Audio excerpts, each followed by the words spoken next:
Hello and welcome to the wonderful world of old sheet music. I am your host, Nicholas Carroll, and tonight I'm looking at a piece called Souvenir by Franz Durdle. He is from the Czech Republic, and this is actually a melody that he wrote in 1904. You'll see here it says there's words by A.L. Dubin. And that version of this song is from 1924. So 20 years later, the words were added. So this Franz Durdle I have heard of before because he was a pretty popular violinist and wrote a lot of violin pieces. He toured many countries. He never really immigrated to the United States, but he did tour the United States a lot.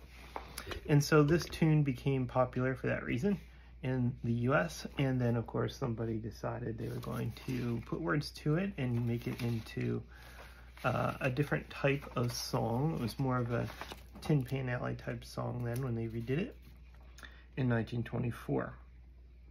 And that is Jack Mills, who's the person who decided to do that. So it does say copyright of Jack Mills, 1924. Revised and edited by Henry Klickman, and the lyrics by Al Dubin, even though the melody was by Franz Durdle.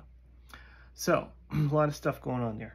Anyways, it has our standard era of the early sheet music where this is in very bad shape, lots of tape everywhere, but it had all these advertisements even at the bottom of the pages, like a few from this era did. You can see here's modern chorus and novelty piano playing. And you will love to play the novelty piano solo Flapperette, and it does actually have a little illustration, try to make it focus on that, of a flapper girl there. Flapperette, I suppose, is who she's supposed to be. It's a wonderful new novelty. And on the back we have our typical advertisements with more written out stuff, and you can see the fancy font in this style of printing from that era. I Don't Mind Being All Alone and Waters of the Perkiomen, which are also by this Al Dubin and Klickman. So clearly they were interested in doing a lot of publishing and kind of repurposing older melodies by other composers, because both of these on the back are other people who wrote the music, and those two people kind of repurposed it as a song instead of a piece of music. So this is falling apart with the tape there. I'm going to try to play it, but I know it's going to fall apart. And once I play it, I will read you the words. I'm going to play it first just because it was originally music and then the words were added later. So we'll kind of do it in that order.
there's a good bit of kind of solo right-hand melody, which kind of makes sense when you think about, like I was saying, it was originally a violin piece, and kind of makes sense that it was written focused more on a solo melody line. But here are the words that they added to it. Fair as a day in May, sweet as a budding rose, just like a fairy fay, you came one day from some enchanted isle, witching me with your guile, bringing a sunny smile, fair as the dawn of a beautiful day. I had never known that fairy tales could be true. I could never believe them till I saw you. I had never known that skies could be quite so blue. Who brought all the sunshine through the clouds of sombre hue, and made a dream come true? Ah, ah, ah, 'twas you. Fair as a day in May, sweet as a budding rose, just like a fairy fay you came one day, from some enchanted isle, witching me with your guile, bringing a sunny smile, fair as the dawn of a beautiful day, setting my heart aflame. Out of the mist you came, fair as a day in May. So, you know, original song was called Souvenir, and the kind of repurposed lyrical one was the Fair as a Day in May. So there you have it.